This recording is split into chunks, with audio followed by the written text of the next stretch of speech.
By the time Ghana gained its independence in 1957, vast majorities of the population were uneducated. It was important for the nation to bring as many of us up to date to a basic level of rudimentary literacy and understanding of general principles needed to run an enlightened society. That's where the idea of adult education came from.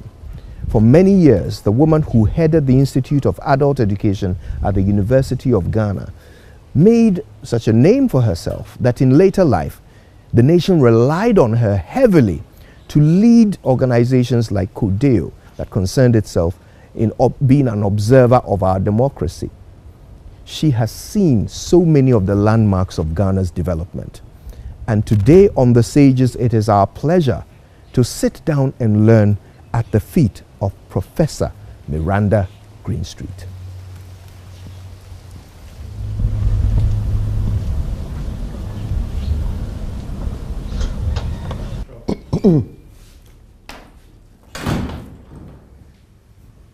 Hello, Prof. Hello and welcome. Thank you very much. Please do sit down. Thank you. Prof, it's such a pleasure to finally get the opportunity to chat with you. Well, thank you very much for coming. We are very honored. Prof, you've lived such a life. You've been here for all the landmarks of this young country of ours. Your career, your academic career, of course, starting with what we now know to be the Institute of Distant Studies, but it started off as the Institute of Adult Education. You ran the place for a number of years. Prof, why adult education? Adult education is trying to educate all the adults in a particular society. It's not just the children. There are some adults who grow up not getting the opportunity of attending formal schooling. That doesn't mean that they are not important people in the community. They also need education. And therefore, ways and means should be found to ensure that all members of a particular nation get some education and are able to make their contribution to their nation. Prof, at that time in Ghana's history, you must have had your work cut out for you because the numbers of illiterate citizens must have been staggering. Well, it wasn't easy for everybody, neither was it particularly easy for me. But when, in fact, I can tell you a story which may make you laugh now. Because when I went for my interview in 1962, I was interviewed by the university authorities, and all the people who interviewed me were satisfied with the fact that I'll be able to do the work. The only person who had doubts was the then director, who mentioned that, well, even men have run away from the work. Are you sure that you will be able to do it? So I said, well, if I don't think I could do it, I don't think I would have applied for the job. Anyway, to cut a long story short, I was given the job. But then I asked for extension of time because at the time I had a baby and I wanted my baby to be up a bit. When I was ready, I reported to the then director, who told me that, you know what, you should start by having an education for trade unionists at Awudome. Oh. I looked at him and I said, you said what? He said, at Awudome. I didn't say anything more. And I said, okay. And I left. And I went home and cried because I had left this country when I was a teenager. And the only Awudome I knew was the Awudome Cemetery. So when he said I should go to and organize a program, I said, this man really doesn't want me in the job. First, he tells me that even men have run away. Now he's telling me I should go and organize program for ghosts. So I didn't say anything more, and I decided I wasn't going to take the job, but I didn't say anything to him.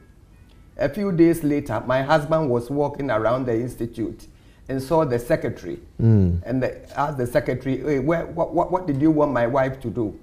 And he said, oh, she's been asked to go and organize a program at the Awudome Adult College at Chito in the Volta region.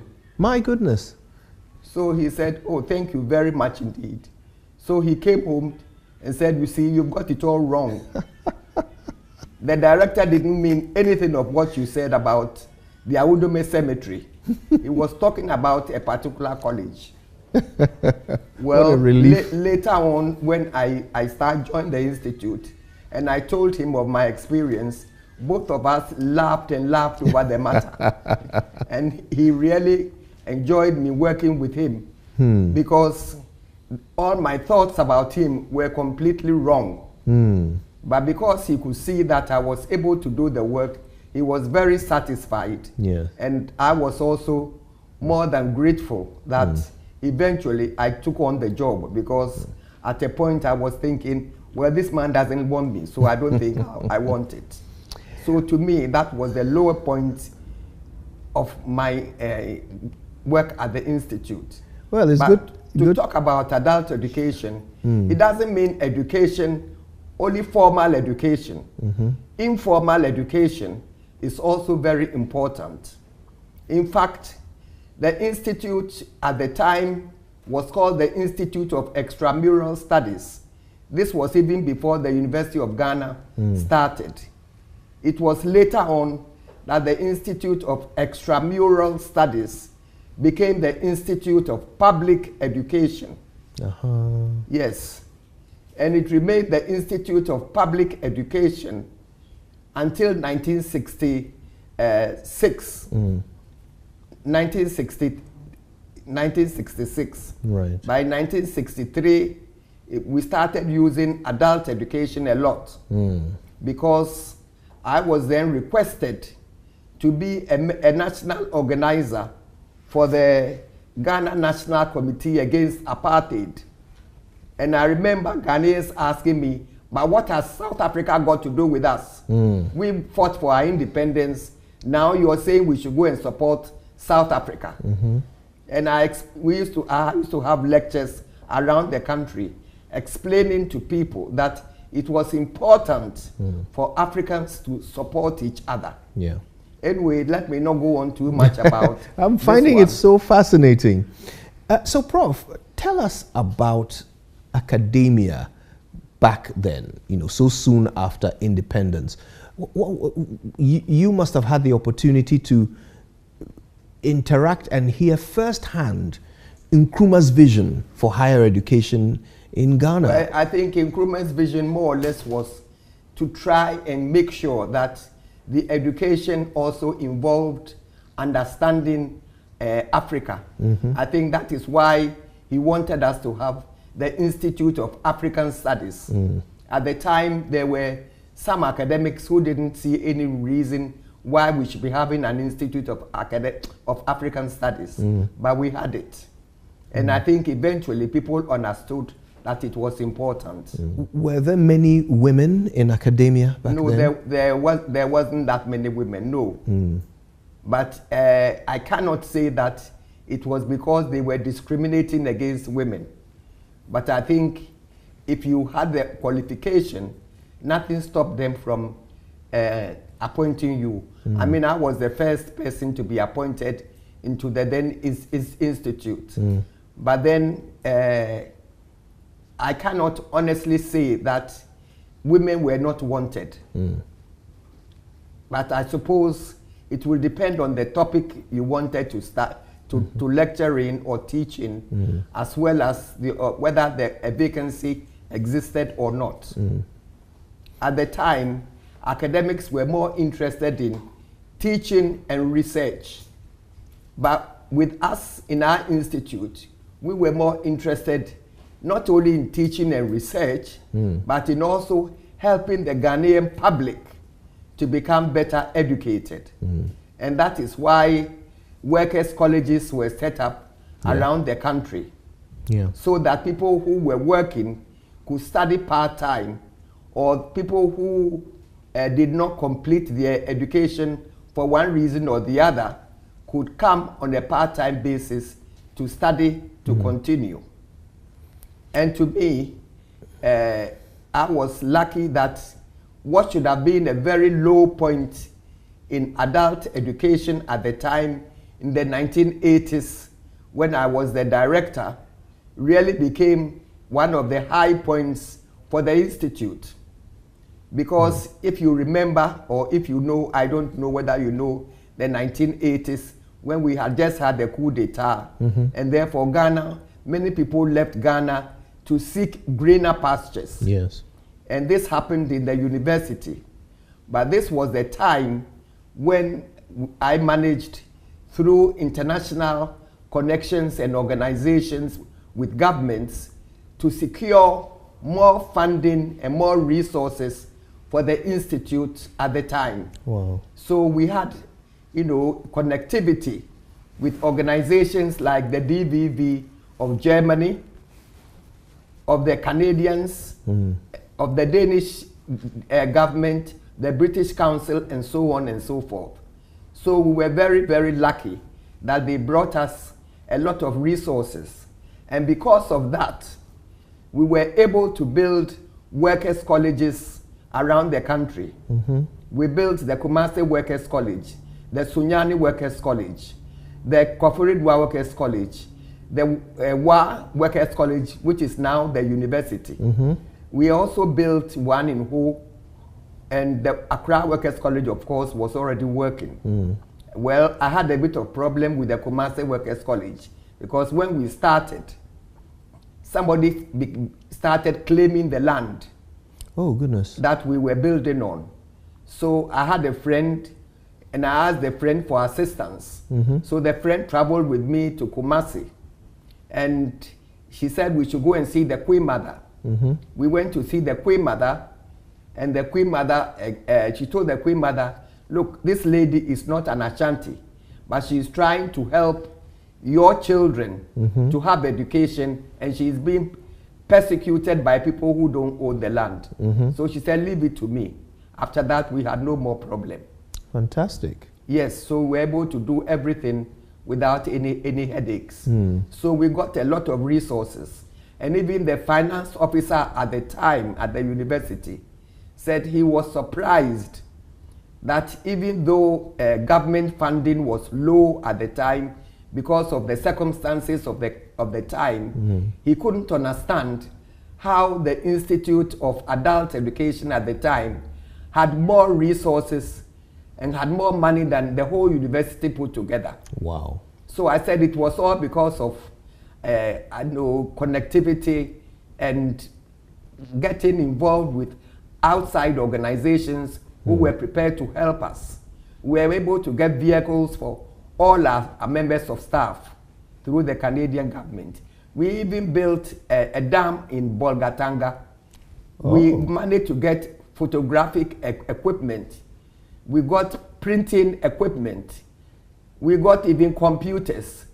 And I remember... In the 80s? One of my colleagues was saying, what do we want these computers for? Why didn't you ask for money to be given to us? So I said, look, we are supposed to be adult learners, and therefore we should also learn how to use these gadgets. So we all laughed, and we started learning, and that was how they all accepted it. Wow. So even though the conditions in the 80s were poor, in our institute we were very lucky that we were able to do a lot, not just for those in higher education, but for the whole of the adult learners through distance education. We believe strongly that it is important that every member of a society should get some education. And by education, I'm not talking about university education, but education at all levels.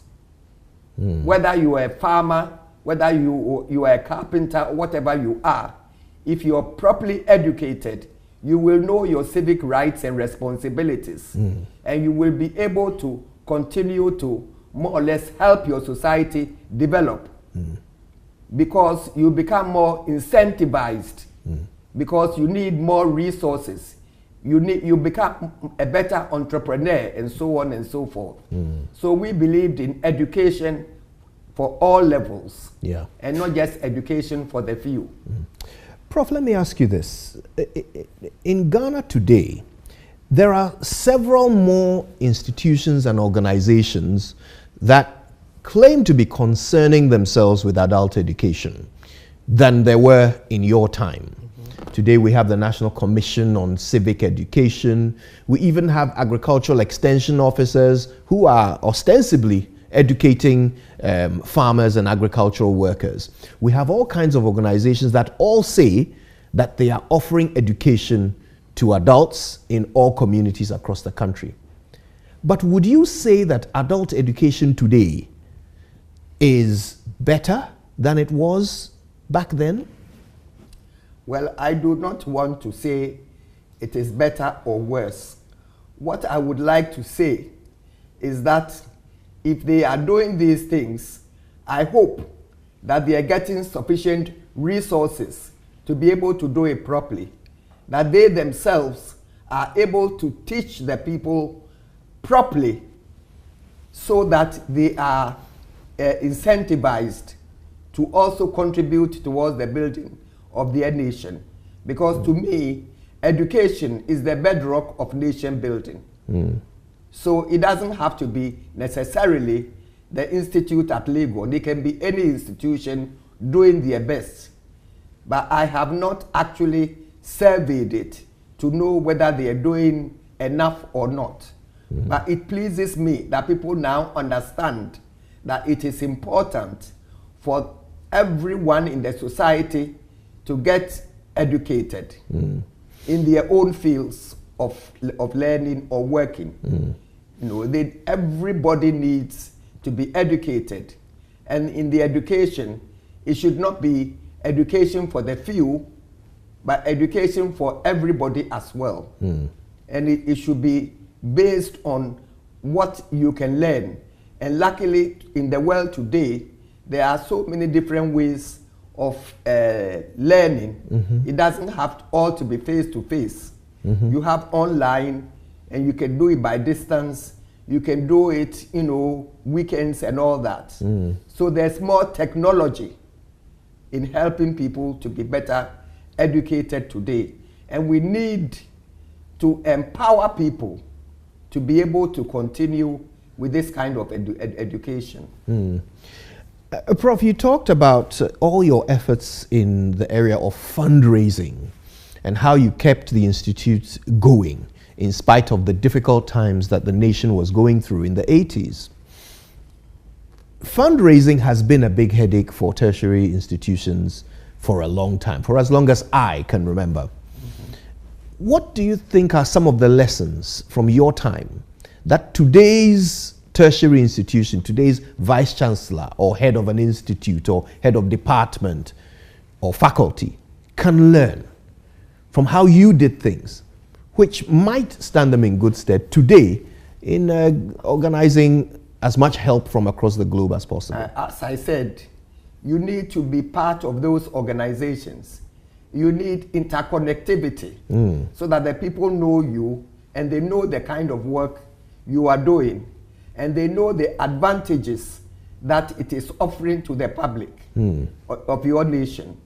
I mean, I was able to help some colleagues to study abroad, not utilizing money from Ghana, but getting scholarships from outside, from the University of Glasgow, from Reading University, from the Canadian University, and so on. So really, you need to have this kind of interconnectivity for people to know that you are not just doing it for a few people because they are your friends or your relations, but you are doing it for those who have talent and those who with opportunity will return to come and help the nation. And that is what we did. Now, today, I mean, when institutions complain about being under-resourced or underfunded, they are all pointing to government because that is how we're funding our state-controlled tertiary institutions centrally. Is that the best model in your experience? Well, every government should be able to help its citizens to become educated. But I'm not saying that it should only be government. Ashese University doesn't get government's funding, do they? They don't. Yet it's one of the best universities in Ghana. How do they manage it? Or you don't get the point I'm making? I absolutely do. So really, yes, government should be involved, but we should also have ways and means of being attached to outside organizations so that because of your circumstances, they assist you to help educate the people in your country. What would you say is going well and what could be done better about education generally in Ghana today? As far as I'm concerned, if we have an educational system which is based on people's talent, which gives everybody equal opportunity, which gives people not just the equal opportunity, but it's also equitable, which accepts mediocrity, and not mediocrity, but meritocracy. Meritocracy is very, very important, and it should not be based on who you know or who you're from or what your skin color is and all that, but it's based on your talent, and you're given the opportunity to help, and you become incentivized because you also want to help your family, you want to help your nation. But if it is as though you are a special person, and therefore what is being done for you, especially for you, you don't feel an obligation to help others. Whereas the obligation should be on all of us to help each other. And the more we help each other, the more we help our nation. One of the advantages of adult education was what you described as extramural activities, the ability to use that as a mechanism to teach people about other things like culture, civic rights, and so forth. Today, there are many debates ongoing. Anytime you switch on the television, there are debates about how Ghana has lost its moral center and how people have become a bit more mercenary, a bit less conscientious in their doings, and corruption and all of these things. Many people point to education as the way to solve this or to resolve it. People talk about how we need to start teaching from a very early age some of the values that we want to see in our society. In your experience, how can a nation desiring to do this, how can they start? Well, I believe strongly that education starts from the cradle to the grave. So right from the beginning, both males and females should be so educated that even before the child starts school, they understand the values of the society. They understand the importance of education. They understand the importance that no human being is better than another, and that we are all God's creation. And therefore, each and every one of us deserve an opportunity to continue in life so that we can also make a contribution to nation building. It should not be based on who you know or who I am or my skin color or my tribe or my friendship or whatever. It should be for everybody, starting from the cradle when the child is born. Gradually it will pick up. But if we ourselves have institutions which are not functioning properly, it does not help. All the institutions should be able to work based on people's merit and people's ability and people's interest and people's talent and people's educational achievement. If we do all that, I'm sure we will move ahead. We can't just rely on our mineral resources and think this is the only way forward for us. We can give examples like Singapore. Do they have any resources? But they are doing well because the system is working properly. Our system is having problems, and it is up to us as a nation, all of us, to decide that the way forward is for all of us to base our education on meritocracy rather than who you know and where I'm from and my tribe or my family connection or my friendship and so on and so forth. We should try as much as possible to do things based on talent. You said something earlier that education is the bedrock of nation building. Do you feel that in this Fourth Republic, Ghanaian governments have prioritized education as the bedrock for nation building? Well, I'm sure some have, but it is possible that there are some who are also taking it to give them advantages, which to me is wrong. How we can change that is for all of us to decide. But definitely, I can't point at A, B, C, or D, or any political party and say it's their fault. It is for all of us as Ghanaians to have discussion as to how best we can move forward. I think that's a poignant thought on which we can take a break in our conversation. If you just joined us, we've been talking to Professor Miranda Greenstreet. She's been here for all of it. She's pretty much had two careers, if you will. One as an educator and one as a very prominent figure in the observation of the evolution of our democracy, as she was one of the leaders at CODEO, one of our election observers. We're going to come back after these messages to learn a little bit about that second career. Stay with us.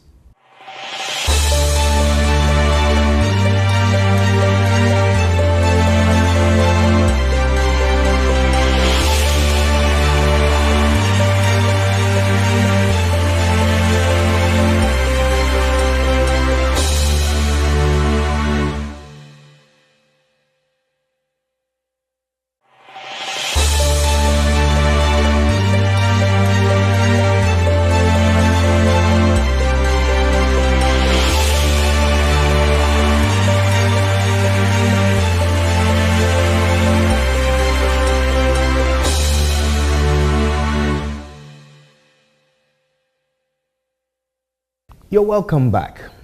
This is The Sages, and we're having an insightful conversation with our guest, Professor Miranda Greenstreet. I call her our guest, but in fairness, we are her guests because we're in her home, her lovely home. Prof, it's been enlightening to learn about your career as an educator. But as I said earlier, you had two careers, really. And in your second life, you were the co-chair of CODEO, perhaps the most recognized election observation body that we have in Ghana. Tell us the CODEO story. How did you come to be involved with them? Well, to be honest with you, I started off as a member of the Ghana Literacy Resource Association. And whilst we were there, we were also observing all elections. We observed the 96 elections, but we did not have the kind of resources. Then in 2000, CODEO was formed, and the Ghana Legal Resources Organization said I should represent them at CODEO. So I represented them. And at the first meeting, I was elected as the chair. So we started the work, and at the time, I explained to them that it is important, if we are going to have observers, that they should be from all around the country, because it's no point having observers all from one particular area. So we had observers from each place that we were where elections were being held in the 10, at the time in the 10 regions. And we brought them try to educate them and let them understand that their job is not to interfere with the election process, but to observe what goes on, report back to us so that we can, let the public know what is going on. And this, we educated most of them. We used to travel a lot, going to Kumasi, and when we are dealing with that, we also used to invite, at the time it was Dr. Afarijan. That's right. He would come and also give our observers his viewpoint on what elections are all about. So that's what we did. And not just him, but anybody who was at the head office of a particular election area, in addition to we, the CODEO members who were also there. Because our viewpoint is that we are not supporting any particular party, but we are more or less observing to ensure that the election is a fair one. So we don't start when the elections are in place. We have pre-election programs whereby people who do not know much about elections are educated to understand it.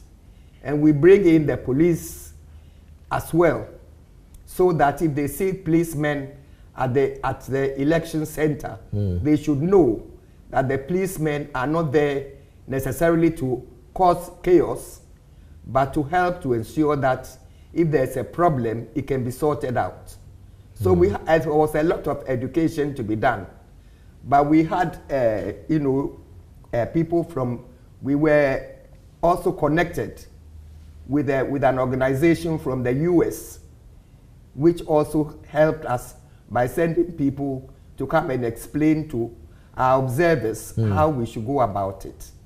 So we did that quite a lot, and it was very successful. I did it, and then I think in 2000, I can't remember whether in 2004 or 2008, my late husband was not too well, and I had to be going backwards and forwards with him. So I explained to them that being by myself as chair was not good enough. So I was lucky that the late Justice Crab, SB Crab, VCRC was brought in, Crab, and we became co-chairs. And he was also very, very good. And because he was also part of the people who actually wrote the 1992 Constitution. That's right. So definitely we had an advantage. And we explained to people that it's not just on voting day that you should be dealing with the elections.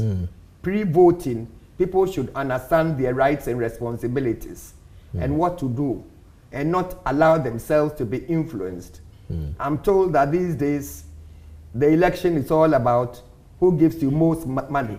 What do you think about that? Well, it wasn't like that in the early days. It was not like that.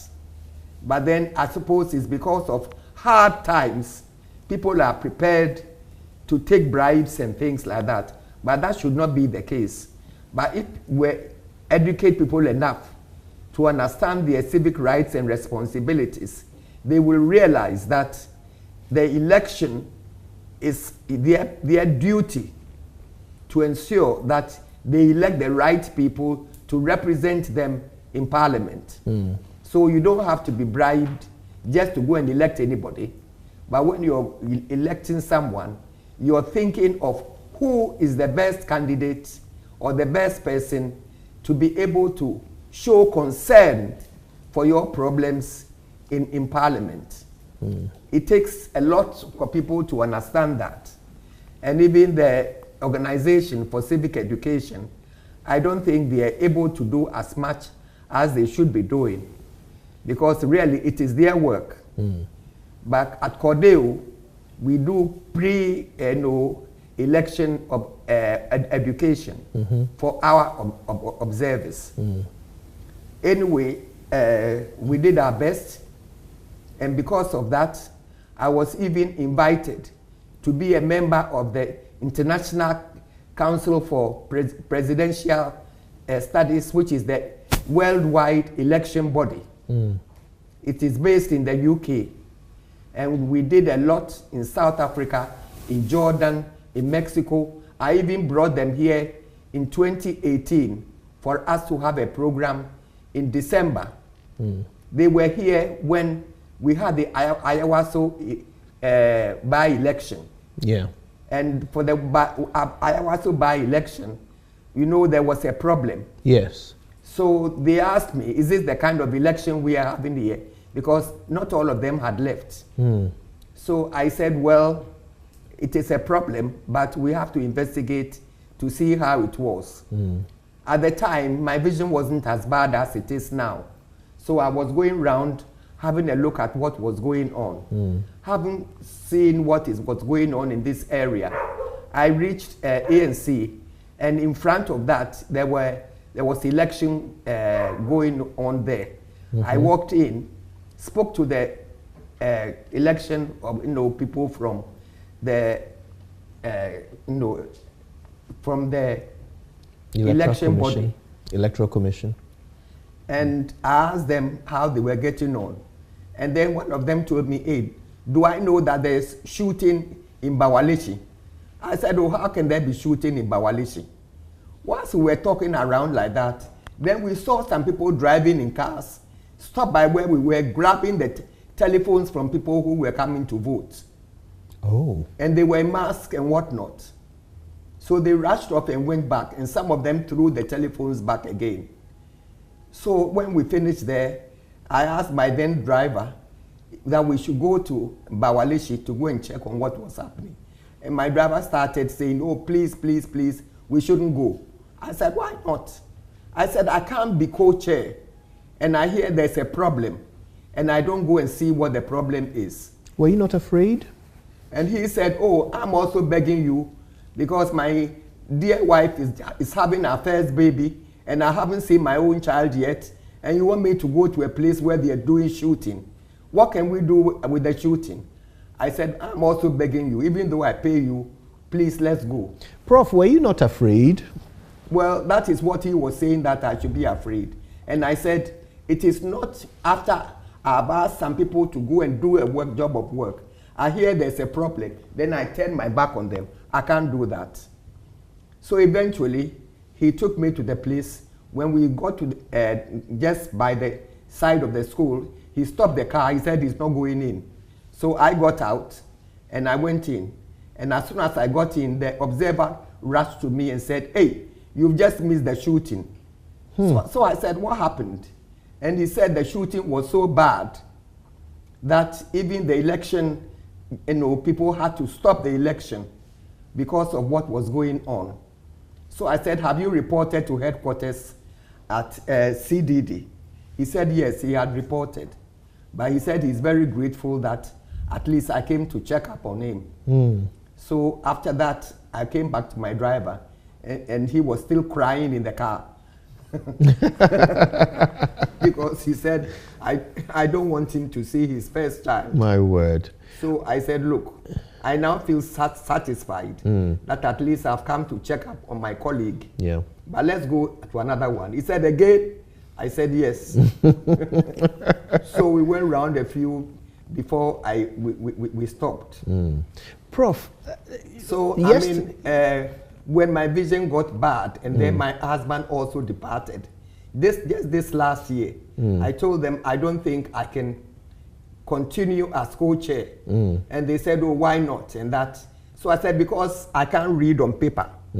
So they said, "Well, somebody can read to you." I said, "No, I do not want a job that I'm not doing it as best as my conscience tells me to. And that everything I do, I must do properly." Yeah. It's not the question of pleasing anybody, but your own conscience should be such that you're doing your best for your nation, for your society, and for your God. I don't believe in it. So eventually they allowed me to step down. So that is it. And I've even told the world body that I think at my age now, they should look for a replacement. They wanted me to go to Lisbon just last year. And I said I would not be effective because normally what happens at that point is that people from all over the world bring you the election and how it went on. And then we decide who had done the best. Right. And things like that. But they got disappointed with what happened in Ghana at the time. Because even though Cordell, we had said that there were people, there was shooting going on, the Electoral Commission said there was no shooting going on. And that it was the most perfect election that has ever been held. And if you remember, the government set up the Emil Short Commission report. That's right. And I appeared before Emil Short and explained exactly what went on. As we speak now, I don't know the result of what happened and how we've been able to sort that out. But since I'm no longer co-chair, I leave it alone. Yesterday marked the anniversary of that incident. I know. And a member of parliament who was involved, who was there at the time, Sam George, expressed his displeasure with the level of activity by government to resolve that matter. Okay. You appeared before the commission, and you say you're not even sure what has been done. Does this mean that, you know... Well, I was told that government had issued a white paper, yes, on it. But after the white paper, I don't know what else was supposed to have been done. So, do you think the state handled that matter well enough to ensure it doesn't happen again? To be honest with you, I think it could have been handled better. But how it could have been handled, I'm not in a position to say.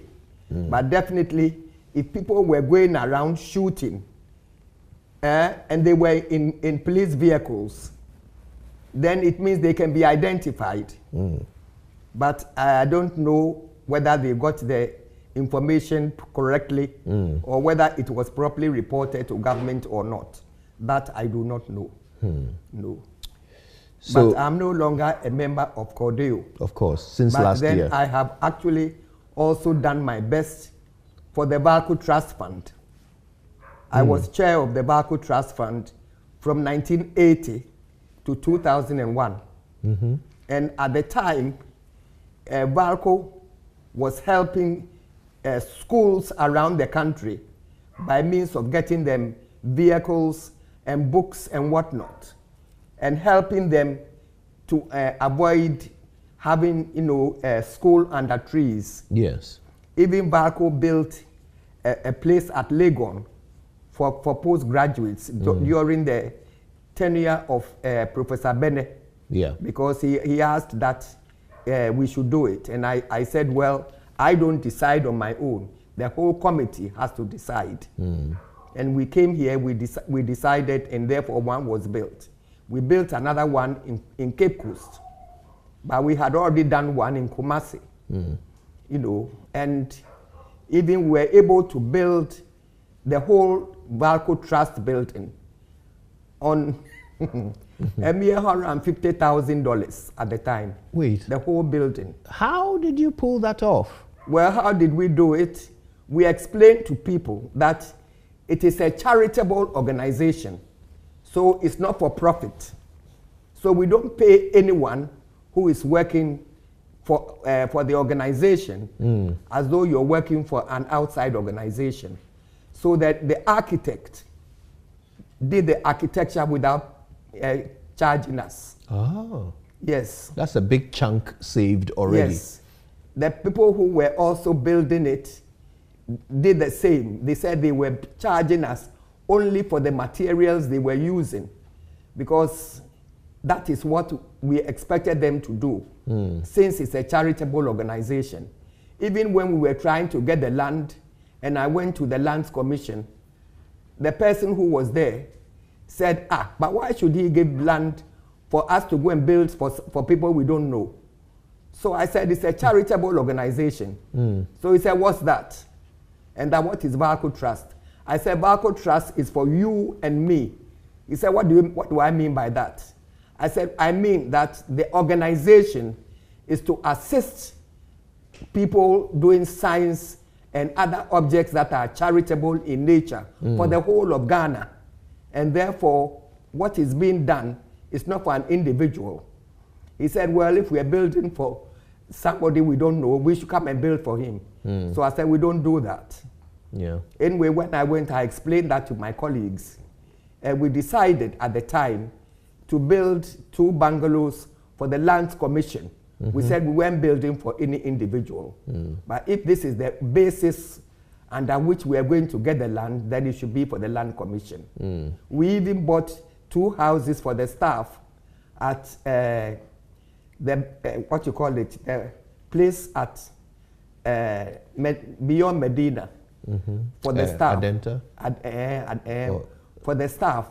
Now I don't know what has what is happening to the Valco Trust building. Who gets the money? Because some places are rented out. Who lives in the houses here? Because the people are retired. We left money in the UK and in US.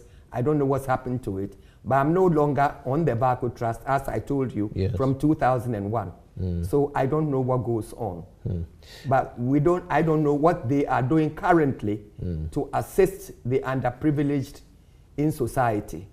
Because it was to assist people in science and other objects that are charitable in nature. Right. If you were the chair of Valco Trust today, what would have been your reaction to what happened with the Akosombo Dam spillage? Bearing in mind, Valco is one of the biggest customers of the VRA. Well, I don't see why all of us as Ghanaians should not help those who had that disaster, because it isn't of their own doing, but they are human beings like us. And therefore, whenever anyone in the society suffers like that, I think it is good for all of us as human beings, as citizens of the country, to assist them to get over their problem. Yes, Valco too should have done something, but as individuals, we also need to do things. I'm a member of an organization which also donated to the flood victims because of the kind of work that we are doing. That's admirable. Why do you think, Prof, that all these organizations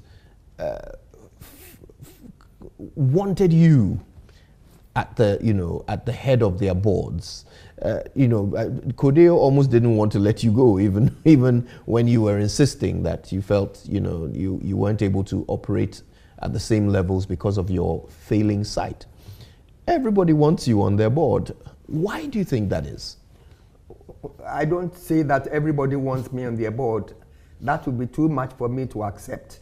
All I do know is that because of my belief in doing things properly, whenever I take on an assignment, I do it to the best of my ability. I do not take on something that I just want because it will give me, not promotion, but it will make you famous or something. No, I don't accept that. What I think is important is if you can do the job properly. If I feel I can't, I will say no, I can't do it.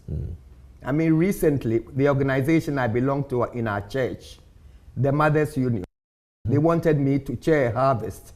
And I said, hey, how can you want a blind old lady to chair a harvest? They said, we know you can do it. And we did it, and we raised more money than they had ever raised. Wow. Yes. So you do your best, but you do make sure that whenever you're working, you're not thinking of yourself, but the community at large. And you don't think of any individual. This one comes from my tribe, or my family, or my French organization, or this or that. No. The person is a human being, and as human beings, we all need to help each other. As a nation, if we're all helping each other to the best of our ability, I think our nation would be great and small, as our, national anthem. National anthem says, yes. We've been talking to Professor Miranda Greenstreet. I think if you've been paying attention, you realize that they really don't make them like this anymore. Professor Greenstreet today at 92 is the matriarch of a 91. huge... 91, forgive me. I added one for good luck. Professor Greenstreet at the age of 91 today is the matriarch of a huge family. But how many of you can boast of having met your life partner when you were in university?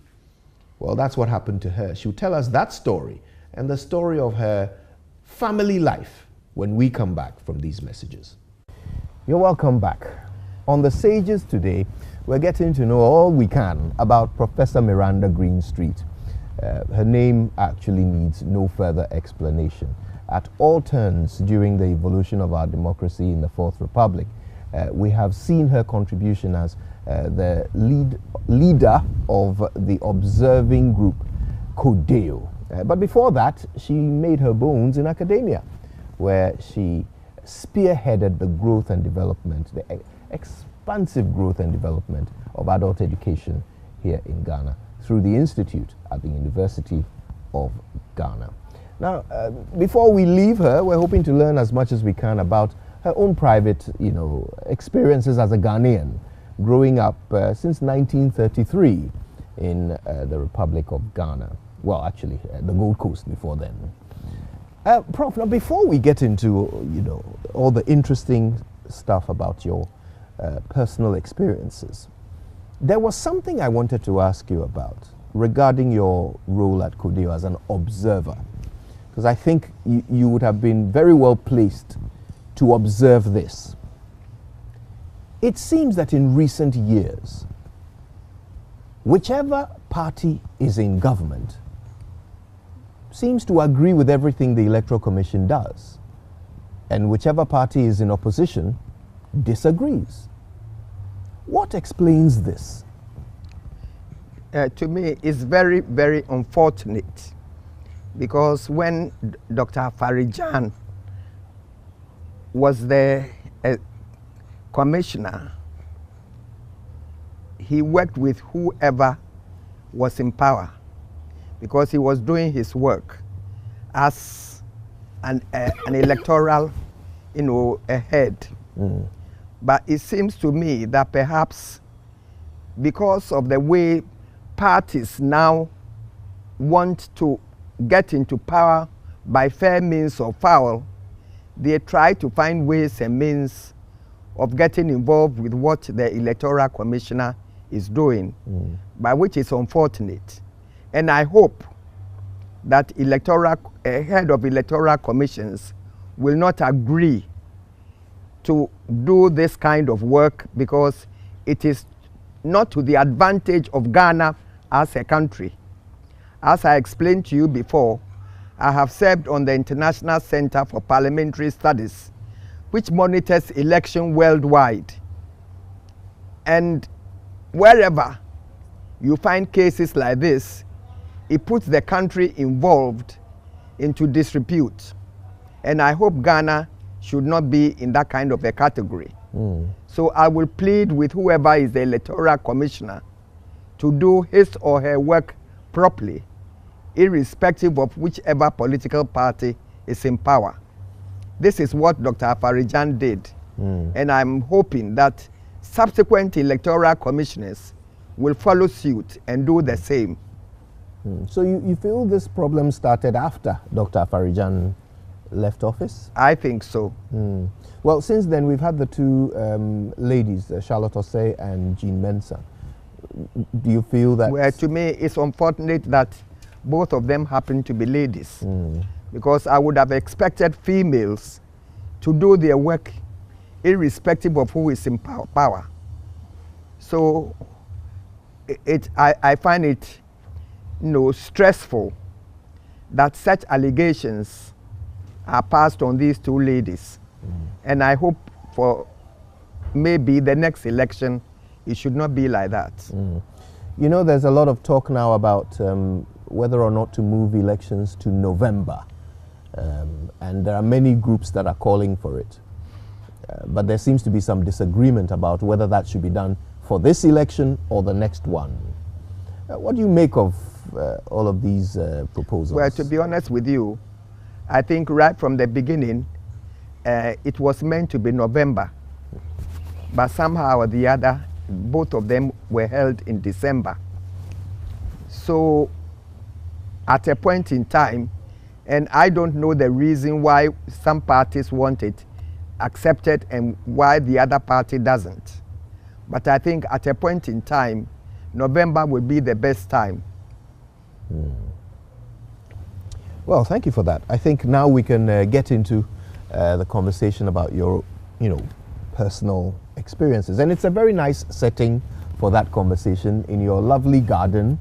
You really have a nice house, and thank you for giving us access to it. I see your mango tree, which you've labeled Laddie's Corner. Who is Laddie? One of my grandsons. Okay, and why is that his corner?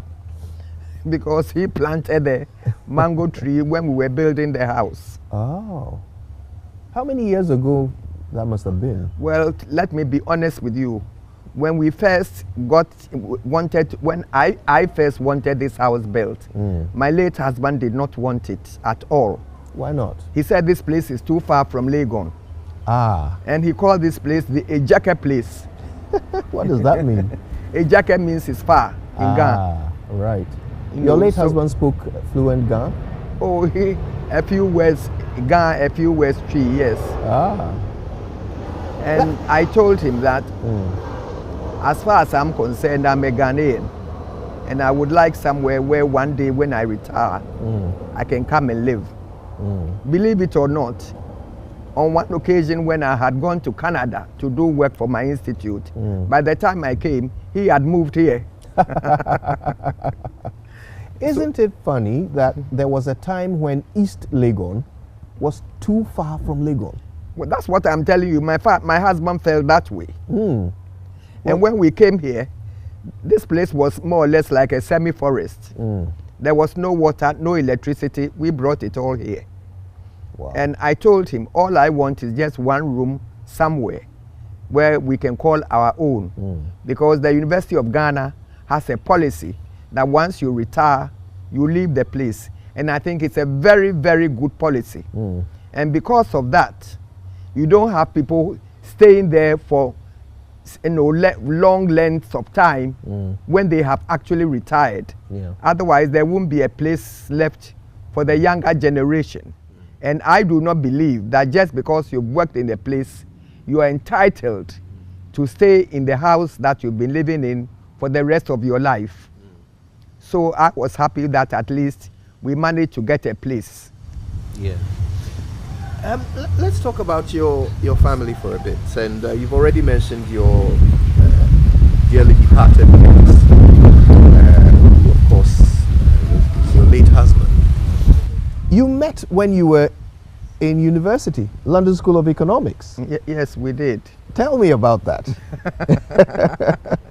Well, we often laugh about it because he was 1 year ahead of me. So normally when you're going to the university, you go there, I think a day or so in advance to get to know the place and for you to be shown where the library is, where the classrooms are, where the hall is, and so on and so forth. And as I was entering, he was one of those people standing outside. Do you want to join this society? I said no. Oh. And do you want to join this? I said no. He said, but why? I said, I've come here to study, not to join societies. So I went in, and everywhere you look, he said, oh, but you don't belong to anything. I said, please, I was sent here by my parents to study. I wasn't sent here to come and join various organizations. And I really do not want to. Anyway, that went on, and everywhere I turn, I find him hanging around trying to help and this and that and the other. So at a point in time when we decided to marry, that was late January, I wrote to my parents and I didn't hear from them, but not knowing that they just did not want me to marry any foreigner. So believe it or not, a week to my wedding, my father came there to come and stop the wedding. No way. He did. How did that end? Well, when he came, he at the time we had just gained our independence in the previous March. This was in July, August. So he arrived towards the end of July, and he went straight to the Ghana High Commission to say that a daughter of his was getting married, and that it's all off. So they should send invitations round to everybody that there's no wedding. Wow. Anyway, it didn't make much difference because I had gone to school there, so the friends I had were not necessarily Ghanaians. But then he said if the priest married us, he'll be very cross and create problems for the priest. So I went to the priest the following day and I said, hey, this is what my father has said. He said, yes, your father has even seen the Bishop of London and all that. And it's been explained to him that since you are 21, there's nothing he can do. Is that how old you were at the time, 21? No, I was older than that. But he was saying that at 21 in the UK, I can decide to marry, yes. I was 24. So well, almost 23 going to 24. So I said, so I went to the priest and I said, look, I don't want any problem for you. So maybe we should go and get married in the registry office. So he said, oh, no. I've already published your banns and I know what your father has gone and said. But as you sit here now, I can marry you immediately. Wow. So I said, well, let me go and think about it. So we thought about it, and the following day we got the civil part of the wedding done, and then on the Saturday we had a church wedding, which was really blessing. Did young Dennis ever win your father around? Oh yes, he did, because at first my father was saying it is my mother who was insisting on having me back. Okay. Anyway, I don't want to just tell you everything about my background because even as a little girl, I had been taken to Liberia. Oh, wow. But just, that would be too long. Anyway, we stayed there for another 2 years or so. So when I had my first child, my mother was anxious to see me and the baby. So we came down, I came down just with the baby to visit my mother. And even whilst I was here just for a few months, somebody at GBC met me and he said, oh, he wanted me to do a program for him at the Ghana Broadcasting Corporation. So I said, well, I can't take on a full-time job.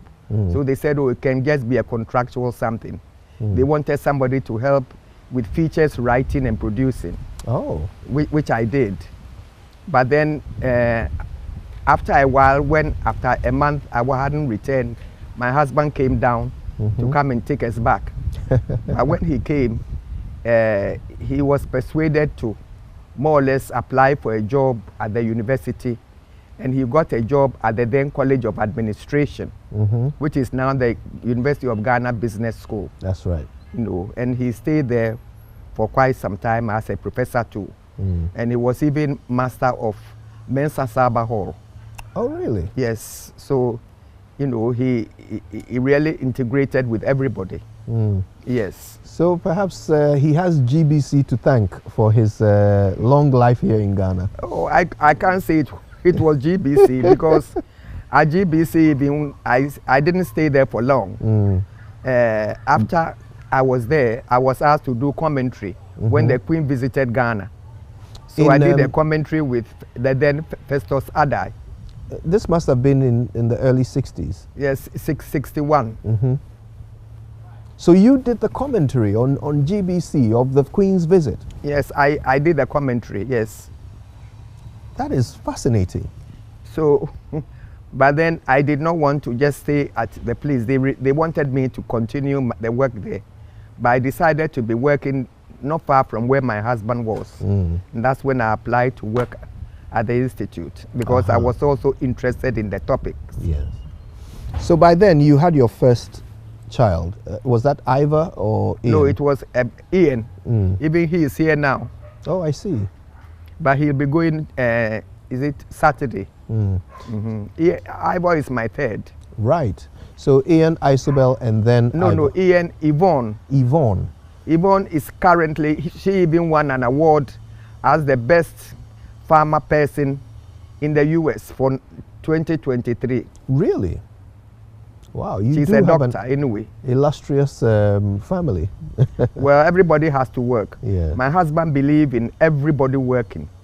He said it's important that whether you're a male or female, you should work, irrespective of where you come from. Yeah. We do not believe in I'm this, I'm that, therefore people should do this for me. All our children have to work. Yeah. Ivor, of course, is perhaps the most well-known of your children in Ghana. Well, because of his... That's right. Because he married a Ghanaian early. You know, Okay. he married somebody called Preba Akar, one of Akar's daughters. You Yes. remember? Yes. The former vice president. Yes, Kowaka, yes. Yes.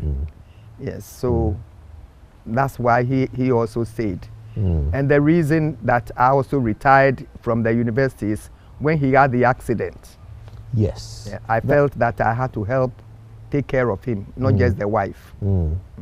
So that is what made you retire. I see. And of course, he has built a name for himself in Ghanaian politics. Well, I don't like talking about politics. He knows when he comes to this house, no politics.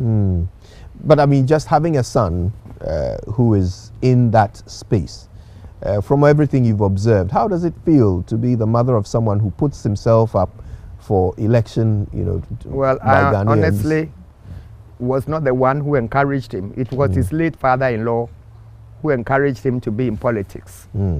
I have always believed in good governance.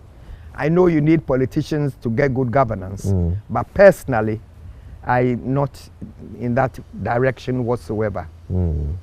So he knows that when he comes to this house, I don't want to hear about politics. So I'm guessing he can't count you among his voters.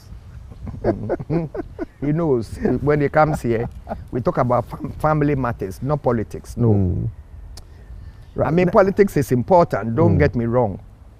But personally, I believe that we can overdo it because we are always thinking of how we can get an advantage over somebody else, which I don't accept. We should be thinking of the nation as a whole and how all of us can contribute to good nation building. Unfortunately, as I say it now, there are too many me and my party and all that in Ghana too much. I'm not saying to have a party is wrong. I'm not saying that. But what I am saying is that even in spite of your party, the country's interests should be above that of your party. That's my belief. Maybe it's a wrong belief. Well, I'm sure there are many who agree with you. Well, whether they agree or not, it is my belief. Indeed. But people don't have to agree with me. Prof. Greenstreet, at the time you got married, you were probably one of a very few mixed families in Ghana. What was that like back in that time, a very different time from today? What was it like to, you know, have a, you know, an English husband, you know, at social events and at work and so forth? As I said, my husband's philosophy is that we are all equal. Therefore, like myself, he didn't discriminate against anybody. Even when we had helpers in the house, he said his children are not above the workers. So whatever a worker is doing, his child should be able to do the same thing. So we don't have children sitting at table, when you finish eating, you get up and go. No, everybody should assist. That was his belief. And that is how we also brought up our children. That everybody is a human being and everybody needs to get on with their life. You may have an advantage because of your parentage, but that doesn't make you better than another person whose parents couldn't afford to do what your parents could afford to do for you. That was his belief. Yeah. I guess I'm asking, how did others react to you? You know, how did society react to you? Because it must have been quite a rare thing for them to see, you know, a mixed family like yours? To be honest with you, we didn't feel anything. Let me be honest. Because he was also a good mixer. Otherwise, he wouldn't have been elected as the person to run Mensa Saba Hall. It wasn't because of anything, it was through election. And he wasn't the only one standing election at the time, but he was elected, which meant that he was associating with all his colleagues. So that's how we were.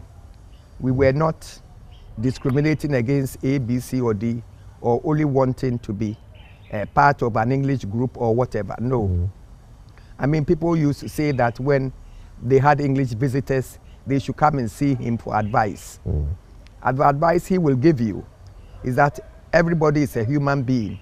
So do your best with whatever you've been asked to do. If you can't, don't force yourself, just give up. Now, of course, your children are grown. You have grandchildren and even great-grandchildren now. And as somebody who, you know, ran your own family, raised your own family, looking at what family life is like today, how do you think things have changed in Ghanaian society in terms of family life? To be honest with you, I cannot say. I know that I'm close to all the members of my family, my children, my grandchildren. Well, my great-grandchildren are too small anyway, but they still cling on to me when they see me. But I cannot say that family life has changed or has not changed. I don't know, to be honest with you. But definitely, we as a family have a happy life. I mean, my birthday is normally in January. So my children and grandchildren try to come and have a visit to coincide with my birthday. Last year, most of them were here. But this year, it was only my daughter came for Christmas, but she had to leave. But because of the work she does as the chief executive of a farmer in the US, she had to go to San Francisco for a program. She has even been a senior vice president of Pfizer. Her work is a lot. So she had to go. And she would like to come again, but all this depends on her work. She doesn't play with her work. She has a lot of traveling to do. Her home is in Philadelphia, but she works in Boston. Wow, that's quite a commute. So what can she do? Indeed. You know, and my other daughter is a dentist, and she has 2 practices in Yorkshire, in the UK. She was here and she left last Saturday, and her daughter left just last night. It's wonderful. Yes. Yeah. So still a very close-knit family. But my son is still here, but he's busy working. Yes, well. Wherever he is, he has to work. Indeed. So, and I hear he was threatening me that if we didn't have solar, he wouldn't come to Ghana. Oh, wow. He's tired of the lights going off. Because I know how he said feels. his work is important, Yes. so he can't afford not to work. I know exactly how he feels. So I told him, he told my carer this, and she said, but if there's none, you can fix it. He said, why should I? There are 4 of us. Yeah. We should all fix things. Indeed. Professor Miranda Greenstreet, you've lived such a life. You've seen everything. How would you like to be remembered?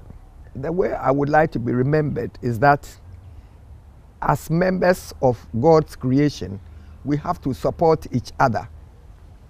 Where females are concerned, there are several organizations that they can join where they can support each other to make sure that there is no sexual abuse. And one of these organizations is Zonta International. And in Zonta, the belief is that you should empower women worldwide through service and advocacy. And this is what has been done by the Zonta clubs in Ghana and Africa and the world at large. And you'd go to schools, you help the young people, some of them who are very brilliant but needy, they need help, you try and help them. There are some who can't afford their books, some need laptops. We can't afford to give everybody a laptop, but maybe you can buy 1 or 2 for the library. Some children need, even to put it in a blunt way, sanitary pads. We try to give them those. This Akosomdo dam spillage, Zonta went and gave them some assistance. So really, it is an organization which supports, where the members support each other. They learn together, they do things together from time to time, and they make sure that no one, if they know about that person, is deprived if they can do it. For example, Zonta has built a home for abused women at Amanfro, but we are having challenges with the land, even though the building is there. So I don't know how that is going to be resolved. And if it's a church organization, since I'm an Anglican, we have the Anglican Mothers Union, whereby we support each other through family life and bringing up children in the faith through an organization called the Mothers Union, which is an organization which was started in England in 1876 by someone called Mary Sumner. So there are several organizations that women can join so that they can help each other. So to me, you can't just be on your own, and you can't just say, I have finished my education, so that's it. As far as I'm concerned, as I mentioned, my strong belief is that education is for a lifetime, from the cradle to the grave. I learn from my grandchildren. When I take the computer and I come, hey, Granny, bring it, let me show you. They know more than I do. Yes. And they help me to learn how to use these facilities. Similarly, there are people who think they know it all, and therefore there's no more learning to be done. I've got my money, I've got my house, I've got my children, I don't need anybody. Well, I don't believe that.